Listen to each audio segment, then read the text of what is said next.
हो जाए, इनके ऊपर केस दाखिल होना चाहिए, केस हो इनके ऊपर। इनको केस लगाए से भले ही लड़ाएंगे, भले ही मेरे को जान छुटा लो भाई, मैं नहीं इनके वास्ते लगूंगी।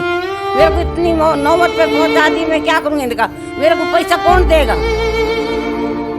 शुगर के भी ब्लड प्रेशर के पैसे, खाने पीने के, तेल है, साबुन है, कपड़ा है, लत्ता कौन देगा? इनको जो दे दूंगी मैं।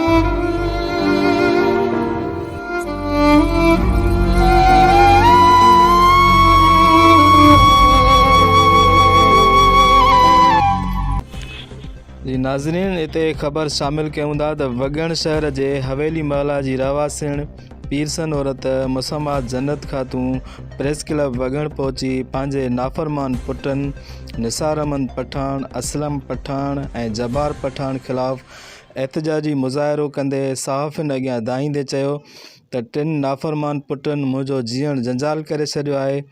हू हर आए ॾींहुं मुंहिंजे मथां ज़हनी टार्चर करे घरां बेदख़ल करण जी कोशिश करे रहिया आहिनि, जंहिं ते अॼु आउं मजबूर थी वागधड़ नारो दहां लाइ प्रेस क्लब पहुती आहियां, जॾहिं त नाफ़रमान पुटनि जे करे मुंहिंजे मुड़ुसु मरण खां पहिरियां समूरी मिल्कियत मुंहिंजे नाले कई हुई। हाणे नाफ़रमान पुट मिल्कियत ख़ातिर मुंहिंजे मथां हर आए ॾींहुं ज़हनी दबाव विझी तशदुद जो निशानो बणाए रहिया आहिनि, पर आउं संदन खे ॿुधाइण थी चाहियां त जेतर जीअरी आहियां तेतर पंहिंजी मिल्कियत हुननि नाफ़रमान पुटनि खे हिकु इंच बि ॾियण लाइ तयारु न आहियां। हीअ मुंहिंजा नाफ़रमान पुट कुझु बासरनि जे चवण ते तशदुद जो निशानो बणाए मुंहिंजी दिलि आज़ारी करे रहिया आहिनि।